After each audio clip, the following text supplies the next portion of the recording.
Today I am going to be rekeying this GMS P175 model padlock for a client who dropped it off, and he wants it keyed up to his shop. But I'm going to show you guys how to rekey it and some issues you might run across while working with it. So this is actually growing as a more popular padlock in the area, I am noticing, mainly because when I Googled it, it is priced directly at Master's neck. Like this thing is coming for Master Lock, like straight up. It's the same price range. Anywhere online I've seen from 15 US dollars up to 25, and that largely depends on where you're buying it and the length of the shackle you want to get. So at the high end, I've seen this up at $25 US. So when you are looking at Master Lock and you pick up a package and you're like, okay, I can buy 4 of these and I have it keyed alike, or if you have 12, at this price point, it's crazy because you can order this with a KW1 or SC1 keyway. So I am seeing this thing pop up a lot. A lot of customers are bringing it by. So I wanted to show you. In this case, he lost the key it came with. Now, most of you guys, when you get a brand new padlock, it's keyed up to a blank key. However, with the GMS P175, I'll show you here. I have a blank key. You can see there are no cuts at all on this SC1. If I place it inside, nothing happens. So the reason for this is the GMS P175 is generally keyed up to a all zero cut key blank. So if we look here, you can see those little cuts right there. So all I do is just cut these all to zeros and it pops right open. So locked up, pops, boom. Obviously this thing has been sitting for a long time. You can hear the squeak here. But once you've done that, so if someone hands this to you and they say, I lost the key it came with, just go ahead and cut it up to, if it's not working with a blank, go ahead and just key it up to all zeros. Now from here, we can look down inside and you can see the screw.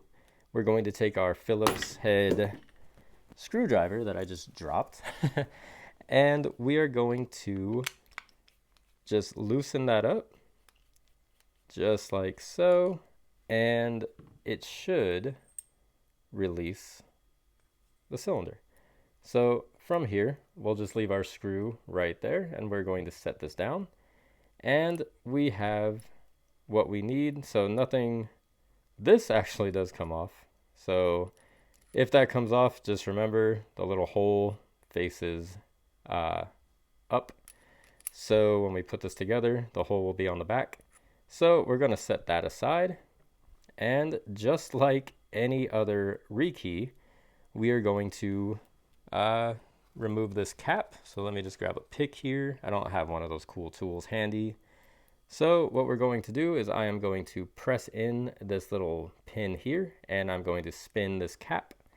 So let's go ahead and just remove. And this is so brand new that honestly, I love working on new locks. It's so cool. So pay attention here. So in this case, there's actually only one orientation, so you don't really have to pay attention. But see how you have this hole here and the hole here? Just remember where your pin was, because that is where this tail piece is going to go. If you put this all together and you put everything in here, it's not going to align correctly. So just a little tip there. We're going to set that aside. I'm going to remove this pin and I'm going to turn it over and pop out the spring you can see here.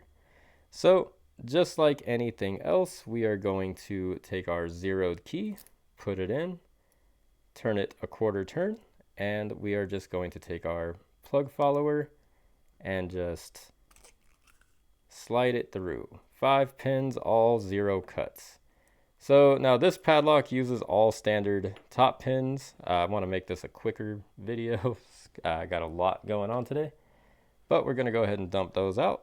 And what I want to show you guys, because these are, ordered online. They aren't your common locks. One issue that you guys come across is, let's see if it keys up to a standard Schlage. This is out of a Schlage lock set. We're going to see if it lines up. So we have the code stamped here for you guys, 62656. So a 6 cut is a 255. So we're going to take our first 255 in our first chamber, and that looks good. So 6, the third and the fifth cut are also 6s. So we're going to go ahead and just finish those off. We'll go ahead here. And our last cut, which this can be keyed up to a SC4 if you wanted it to be, more commercial. But that actually lines up smooth. So, let's keep going. So now we need a 2 and a 5. So a 2 is a 195. We'll go ahead and grab one of those. Place that inside, just like that. And a 5, right? That is a 5. Yep, that's a 5. So a 5 is a 240. So right over here. And we'll just pop him in. So that actually looks dead on. So let's try it out. Yeah, it looks good. Looks good to me. So let's go ahead and try it out and see if it works.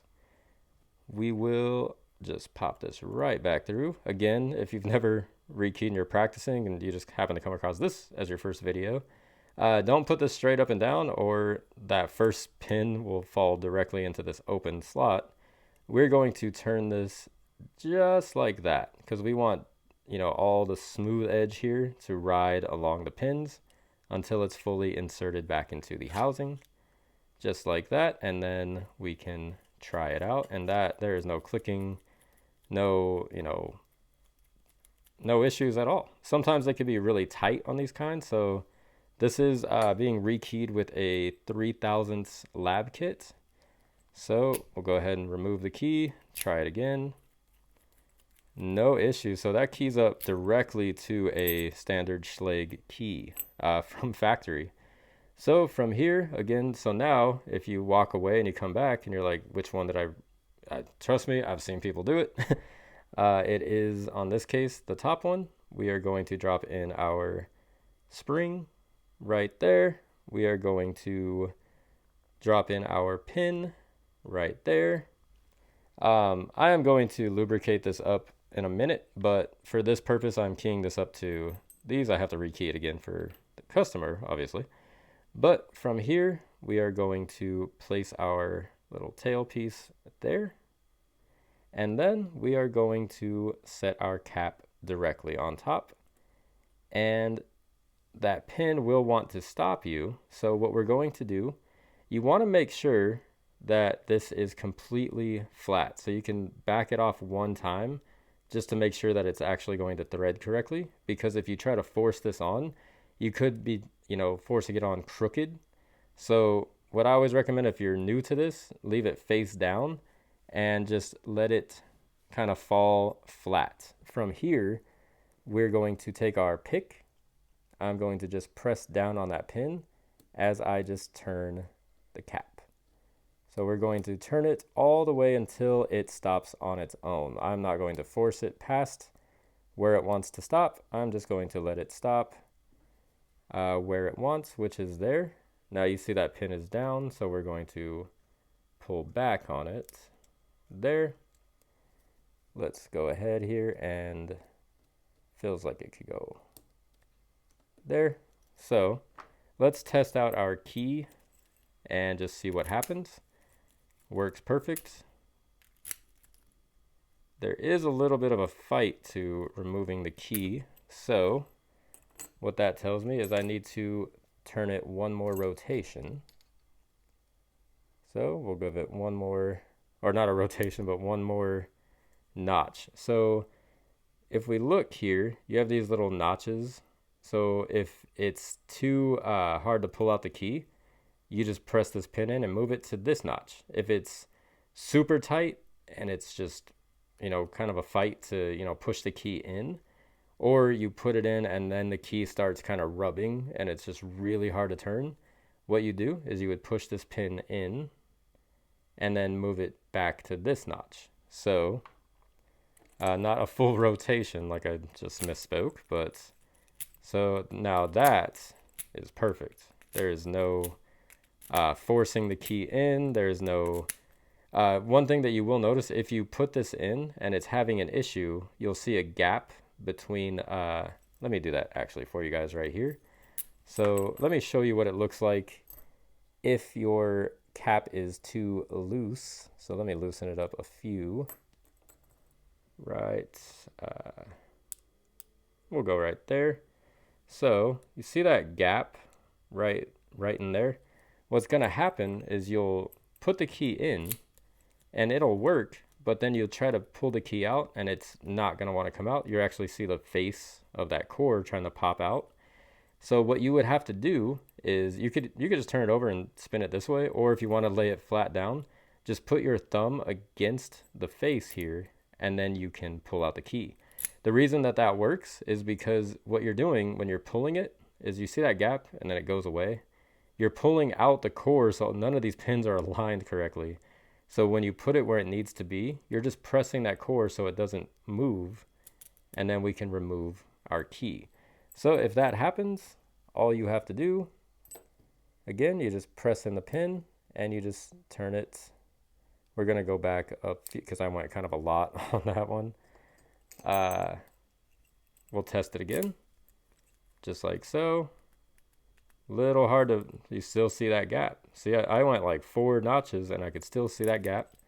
So we're gonna go 1 more notch. Don't go too crazy on them. Don't like try to spin it like too many notches. That was 2 notches actually. So that actually stopped right where it wanted to stop. So we'll test it.